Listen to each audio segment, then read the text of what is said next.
Hello everyone, welcome back to మీ Karthi food blogs.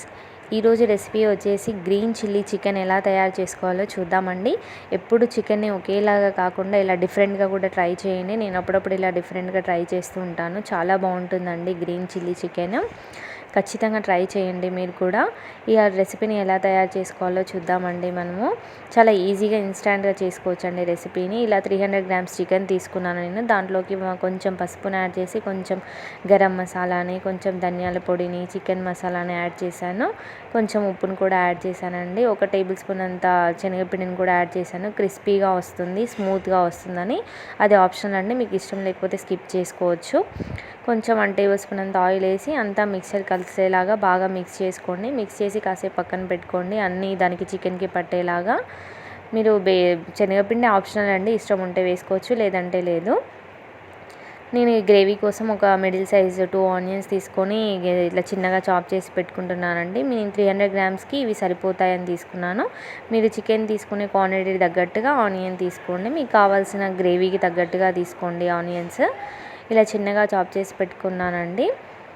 ఇప్పుడు మనం ప్యాన్ పెట్టుకొని ఇవన్నీ ఆనియన్స్ని ఫ్రై చేసుకుందాము. ఇలా ప్యాన్ పెట్టుకొని దాంట్లోకి ఒక 3 టేబుల్ స్పూన్స్ అంత ఆయిల్ని అప్లై చేసుకున్న తర్వాత దాంట్లోకి మనం ఒక గ్రీన్ చిల్లీని కట్ చేసి వేసుకుందామండి. పైన చూడడానికి ఫ్లేవర్గా బాగుంటుందని చెప్పి ఒకటి యాడ్ చేశాను. ఇలా కట్ చేసి పెట్టుకున్న ఆనియన్స్ అన్నిటిని బాగా ఫ్రై అవ్వనివ్వండి.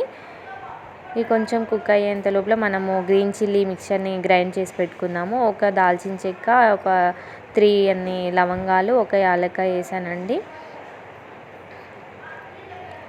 1 బిర్యానీ ఆకు కూడా యాడ్ చేశాను. ఒక 6 to 7 గ్రీన్ మిర్చి వేసుకోండి. మీకు తినే స్పైసీని తగ్గట్టుగా వేసుకోండి. నేను కొంచెం పుదీనా యాడ్ చేశాను. కొంచెం కొత్తిమీర కూడా చాప్ చేసి యాడ్ చేసేసుకోండి. మీకు కావాల్సిన దాని తగ్గట్టు క్వాంటిటీలో యాడ్ చేసుకోండి. మీరు తినే స్పైసీని బట్టి యాడ్ చేసుకోండి. స్పైసెస్ అయినా సరే, మిర్చి అయినా సరే. ఇలా వాటర్తో గ్రైండ్ చేస్తున్నాను కదా, ఆ ప్లేస్లో మీరు వాటర్ వద్దు అనుకుంటే కర్డ్ వేసి కూడా మిక్స్ చేసుకోవచ్చండి. ఇలా మిక్స్ చేసి పెట్టుకున్న గ్రీన్ చిల్లీ మిక్చర్ని ఇలా ఆనియన్స్ డీప్ ఫ్రై కాగానే దాంట్లోకి మనం ఈ మిక్చర్ని యాడ్ చేసుకోవాలండి. ఇది కూడా బాగా కుక్ అవ్వనివ్వాలి. మధ్యలో అడుగంటి పోతుందండి, కొంచెం అప్పుడప్పుడు కలుపుతూ ఉండండి. ఇలా మిక్చర్ అడుగంటి పోతుంది కదా, అన్నీ వేసి మిక్స్ చేసింది కదా. సో దాంట్లో అలాగే 1 టేబుల్ స్పూన్ అంత అల్లం వెల్లుల్లి పేస్ట్ని కూడా యాడ్ చేసుకోండి.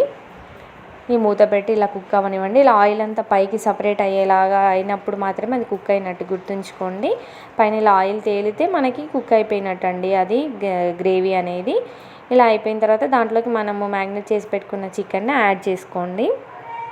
ఇది కూడా బాగా ఇలా కుక్ అవ్వనివ్వాలి. ఇప్పుడు మనం ఏమీ వేయాల్సిన అవసరం లేదండి, ఎందుకంటే మ్యాగ్నేట్ చేసేటప్పుడు వేసాము and green chilli mixie grind చేసేటప్పుడు కూడా వేసాం కదా. సో ఇప్పుడు ఎక్స్ట్రాగా ఏమి యాడ్ చేయాల్సిన అవసరం లేదండి. ఇలా బాగా కుక్ అవ్వనివ్వాలి. అప్పుడప్పుడు కలుపుతూ ఉండండి అడుగంటకుండా. మనం ఎందుకంటే వాటర్ యాడ్ చేయట్లేదు కదా, సో అడుగంటిపోతుంది కాబట్టి ఇలా మీ పైన వీడియోలో చూపిస్తున్న విధంగా ఆయిల్ పైకి వచ్చేంత వరకు బాగా చికెన్ని 10-15 మినిట్స్ వరకు బాగా కుక్ చేయండి. ఇలా కుక్ చేసిన తర్వాత ఫైనల్గా కొత్తిమీరతో గార్నిష్ చేసుకోండి. చాలా బాగుంటుందండి. మీరు కూడా ఖచ్చితంగా ట్రై చేయండి. ఎలా ఉందో కామెంట్ చేయండి. వీడియో నచ్చితే లైక్ చేయండి, షేర్ చేయండి, సబ్స్క్రైబ్